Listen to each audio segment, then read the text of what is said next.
Eric Burgess here. Human blood can be organized as follows, and then we're given this wonderful chart of all the different blood types, and we're given some different things. Choose one person at random, find the probability, and we're given A type O negative, B type O given Rh positive, has type A positive, or AB negative. The list goes on. So when we look at this, I just want to remind you the general form of a probability, because it's going to matter here. So it's a sample size. I'm going to write SS for sample size, and then there's a condition on top. So recall the sample size is always everything put together unless we're told something already. Like the word given is a big buzzword here.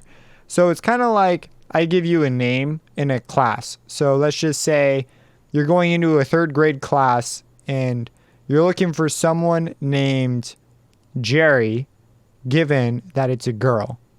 Well, your sample size immediately changes to only girls. You don't go ask the boys if their name is Jerry because I told you, given it's a girl. And so the top would be Jerry and girl. I see this seems like a really straightforward example, right? It's really easy to think about. But when it comes to these things over here, I see a lot of super common mistakes. I'm going to point those out as we go to hopefully make it so you don't make those mistakes. But just think of that example. Think of, if I go into a class and I already know the person who named Jerry is a girl, I'm not going to bother asking the boys. Just keep that kind of in the back of your head as what it means for something to be given to you. It means it's a fact you already know. So, okay, we're going for A. So is type O negative? So that is our condition. That's the top thing right here. The bottoms are sample size. So is type O negative didn't restrict our sample size. Nothing was given to us. So the sample size is all these numbers put together. Now they should add to 100%. And I can tell you they do.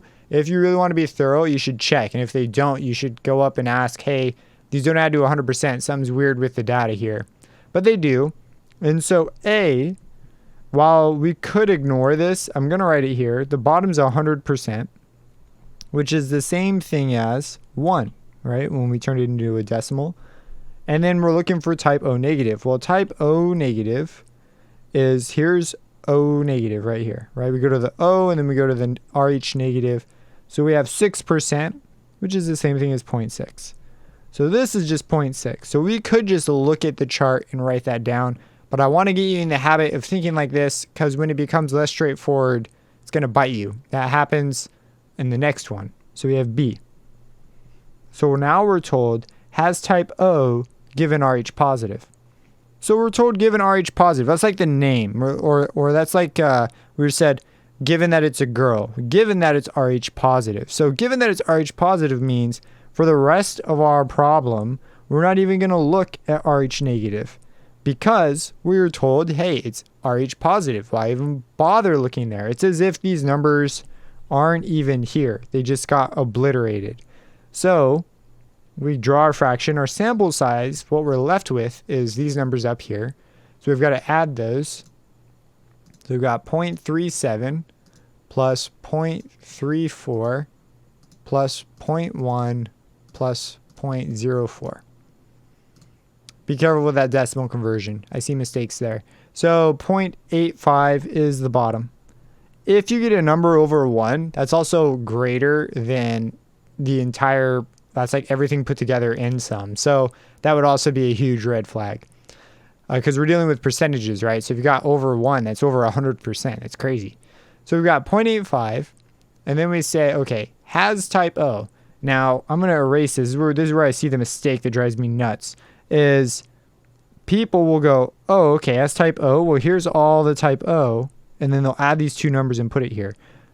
They'll completely ignore the fact that we were given something. That's like going up and asking a boy, even though they told you that the person was a girl. It's like, what are you doing? You shouldn't do that. Remember, these numbers are as if they're gone. So the top number for type O given Rh positive, well, there's 0.37. Right? This is the only one that fulfills that. So that's that's the mistake I see all the time. That's why I did that whole thing at the beginning. Please, please, please do not make that mistake. Now you know. Hopefully this is a really great way for you to think about it. So just remember that when the test comes. So, all right, we'll do this now. 0.37 divided by 0.85, and we get out 0.435. Cool. Now we're going to go over to C.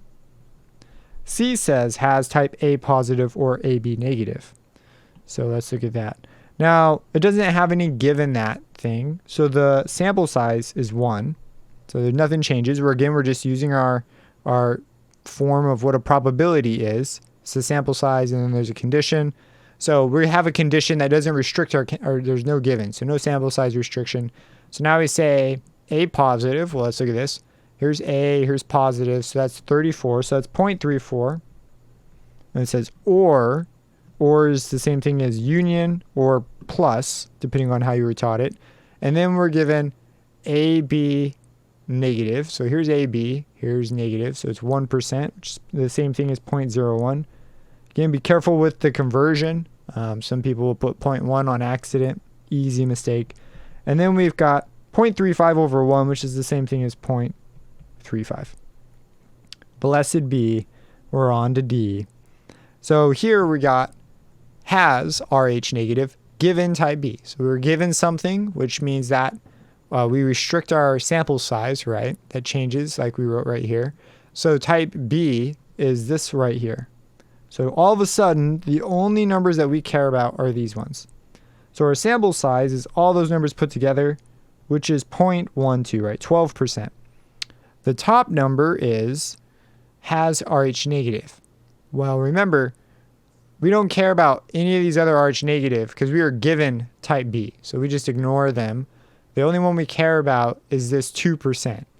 That's the one that has RH negative and is type B at the same time. Because, right, type B because we were given they were type B. So that's 0.02.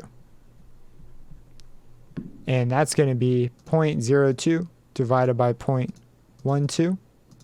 And we get 0.167. And that is how you do these questions. So people usually knock out of the park like and or just a particular one like A has or C where it says or. It's the ones that say given that tend to scare people. So that's how you do given that. That's how you think of it. It's once you know how to think about it, it's pretty straightforward. And that's that. If you have any questions about this, feel free to let me know. Subscribe and hit that bell icon for future videos. And we'll catch you in the next problem.